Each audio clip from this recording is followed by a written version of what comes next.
തദ്ദേശ തെരഞ്ഞെടുപ്പിൽ വൈറലായ പാരഡി ഗാനം പോറ്റിയെ കേറ്റിയെ പാട്ടിൽ ഒടുവിൽ സർക്കാരിന്റെ യു-ടേൺ. പുതിയ കേസ് വേണ്ടെന്നാണ് സർക്കാരിന്റെ നിർദ്ദേശം. കഴിഞ്ഞ ദിവസം എടുത്ത കേസിൽ മെല്ലപ്പോക്കെന്ന സമീപനമാണ് സർക്കാർ സ്വീകരിച്ചിട്ടുള്ളത്. പാട്ടിൽ കൂടുതൽ കേസ് വേണ്ടെന്ന് ADGP ജില്ലാ പോലീസ് മേധാവിമാർക്ക് നിർദ്ദേശം നൽകിയിട്ടുണ്ട്. സാമൂഹ്യ മാധ്യമങ്ങളിൽ നിന്ന് പാട്ട് നീക്കില്ലെന്നും മെറ്റയ്ക്കും ഗൂഗിളിനും കത്തയക്കില്ലെന്നും അറിയിപ്പുണ്ട്. ഇതാണ് സർക്കാർ കേന്ദ്രങ്ങൾ നടത്തുന്ന നീക്കം. ഇതിനിടയിലാണ് പ്രതിപക്ഷ നേതാവ് മെറ്റയ്ക്ക് ഒരു കത്തുകൂടി അയച്ചിട്ടുണ്ട്. കാരണം കോടതി ഇടപെടാതെ എന്തുകൊണ്ട് ഇത് നീക്കം ചെയ്യാൻ നിർദ്ദേശം നൽകി, അത് നീക്കം ചെയ്യുന്ന നടപടി തെറ്റ് എന്ന വാദം കൂടിയാണ് പ്രതിപക്ഷ നേതാവ് ഉന്നയിച്ചിരിക്കുന്നത്. നമുക്ക് അതിൻ്റെ രാഷ്ട്രീയം പരിശോധിക്കാം. ഡാൻ കുര്യനൊപ്പം ചേരുന്നുണ്ട്. ഡാൻ, സ്വാഗതം. ഡാൻ, ഈ സർക്കാർ എന്തായാലും വലിയ വിമർശനങ്ങൾക്കൊടുവിലാണ് ഈ വിഷയത്തിൽ പിന്നോട്ട് യു-ടേൺ അടിക്കുക എന്ന തീരുമാനത്തിലേക്ക് വരുന്നത്. പുതിയ സാഹചര്യങ്ങളാണോ സർക്കാരിനെ അതിന് പ്രേരിപ്പിക്കുന്നത്?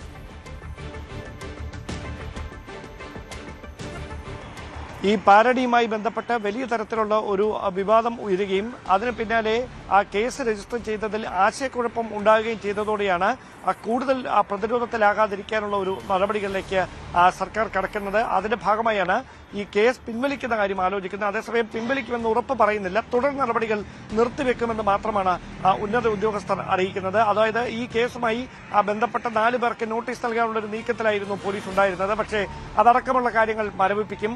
മാത്രമല്ല, ഈ പരാതി വന്നതിന് പിന്നാലെ ഇതേ പാരഡി ഉപയോഗിച്ചുകൊണ്ട് കോൺഗ്രസ് നേതൃത്വത്തെ അപകീർത്തിപ്പെടുത്തുന്ന തരത്തിലുള്ള മറ്റൊരു പാട്ട് CPM കേന്ദ്രങ്ങൾ സമൂഹ മാധ്യമങ്ങളിൽ പ്രചരിപ്പിക്കുന്നുവെന്ന ആക്ഷേപം ഉന്നയിച്ചുകൊണ്ട് കോൺഗ്രസ് നേതാവ് കഴിഞ്ഞ ദിവസം മുഖ്യമന്ത്രിക്ക് പരാതി അയച്ചിരുന്നു. ഇതോടെയാണ് ഇതിന്റെ അപകടം ആഭ്യന്തര വകുപ്പ് തിരിച്ചറിഞ്ഞത്. അതായത് സമാനമായ ഈ പാരഡിയിൽ ഒരു സ്ഥലത്ത് കേസെടുക്കുകയും മറുവശത്ത് അതേ പരാതിയിൽ കേസെടുക്കാതിരിക്കുകയും ചെയ്തു കഴിഞ്ഞാൽ അത് വലിയ തരത്തിൽ രാഷ്ട്രീയ വിവാദങ്ങൾക്ക് വഴിവെക്കുന്ന സാഹചര്യമാകും. ആ പശ്ചാത്തലത്തിൽ ഇതുവരെയുള്ള എല്ലാ നടപടികളും നിർത്തിവെക്കുകയും തുടർന്നങ്ങോട്ട് സമാനമായ തരത്തിലുള്ള വിവാദങ്ങളിൽ കേസെടുക്കാതിരിക്കുകയും ചെയ്യുന്ന ഒരു നയമായിരിക്കും ഏറ്റവും ഉചിതമെന്നൊരു തീരുമാനത്തിലേക്ക് പോലീസ് എത്തുകയായിരുന്നു എന്നാണ് വിവരം. അതിനിടയിലാണ് ഈ പാട്ട് കഴിഞ്ഞ ദിവസം സമൂഹ മാധ്യമങ്ങളിലെ ചില അക്കൗണ്ടുകളിൽ നിന്ന് നീക്കം ചെയ്യുന്ന നടപടികൾ ആരംഭിച്ചിട്ടുണ്ട്. ചില അക്കൗണ്ടുകളിൽ നിന്ന് പൂർണ്ണമായി തന്നെ അത് നീക്കം ചെയ്ത് കഴിഞ്ഞു. ശേഷിക്കുന്നവയിൽ നിന്നുകൂടി അത് നീക്കം ചെയ്യണമെന്ന് ആവശ്യപ്പെട്ടുകൊണ്ടായിരുന്നു മെറ്റയ്ക്ക് കത്തയച്ചത്. പക്ഷേ അതടക്കമുള്ള നടപടികളിൽ ഒരു തുടർ നീക്കങ്ങൾ ഉണ്ടാകാനുള്ള സാധ്യത നിലവിലെ സാഹചര്യത്തിലില്ല. മാത്രവുമല്ല, പ്രതിപക്ഷ നേതാവ് VD സതീശൻ മെറ്റയ്ക്ക് ഒരു കത്തയച്ചിരിക്കുകയാണ്. അങ്ങനെ പോലീസ് നൽകുന്ന വിവരത്തിന്റെ അടിസ്ഥാനത്തിൽ മാത്രം ഒരു നടപടിയെടുക്കാനാവില്ല.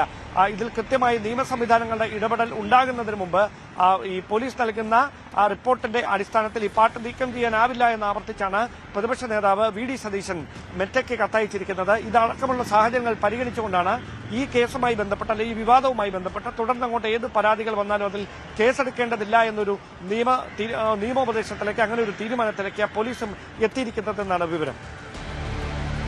അതാണ് സാഹചര്യം. എന്തായാലും പാരഡി വിവാദത്തിൽ സർക്കാരിന്റെ യു-ടേൺ ആണ് വലിയ വിമർശനമുണ്ടാക്കിയതാണ്. ആവിഷ്കാര സ്വാതന്ത്ര്യത്തെ ചോദ്യം ചെയ്യുന്ന ഇടതുപക്ഷ സർക്കാരിന്റെ നടപടി എന്ന രീതിയിൽ വലിയ വിമർശനമുണ്ടാക്കിയതാണ്. വളരെ നന്ദി, ഡാൻ. എന്തായാലും ഈ വിഷയത്തിൽ ഡാൻ സൂചിപ്പിക്കുന്നത് പോലെ തന്നെ ഈ വിഷയത്തിൽ വളരെ നിർണായകമായ നീക്കമാണ് സർക്കാരിൻ്റെ ഭാഗത്തു നിന്നും ഉണ്ടാവുന്നത്. കാരണം പ്രതിപക്ഷ നേതാവ് അടക്കം സർക്കാരിന് തിരിച്ചടിക്കും എന്നൊരു തോന്നൽ ഉളവാക്കിയപ്പോഴാവണം ഈ യു-ടേൺ എന്നുകൂടി വേണം നമുക്ക് മനസ്സിലാക്കാൻ. ഇതാണ് വളരെ പ്രധാനപ്പെട്ട കാര്യം. അത് ഈ തരത്തിൽ സർക്കാരിനുണ്ടാക്കുന്ന വെല്ലുവിളി ചെറുതല്ല എന്നതുകൂടിയുണ്ട്. കാരണം പാരഡി പാട്ട് വിവാദ വിഷയത്തിൽ പത്തനംതിട്ട ജില്ലാ കമ്മിറ്റിയാണ്, പത്തനംതിട്ട ജില്ലാ സെക്രട്ടറിയാണ് പരസ്യമായി അത് വിശ്വാസ വിരുദ്ധമാണ്, അയ്യപ്പനെ അവഹേളിക്കുന്നതാണ്, അതിനെതിരെ നീങ്ങുമെന്ന പ്രഖ്യാപനം നടത്തിയത്. പിന്നാലെ ഈ വിഷയത്തിൽ പല CPM നേതാക്കളും സമാന നിലപാടെടുക്കുകയും പോലീസും സർക്കാരും കേസെടുത്ത് മുന്നോട്ട് പോകുന്നു. അതിനൊടുവിലാണിപ്പോൾ ഈ യു-ടേൺ എന്നതാണ് പ്രധാനപ്പെട്ടത്.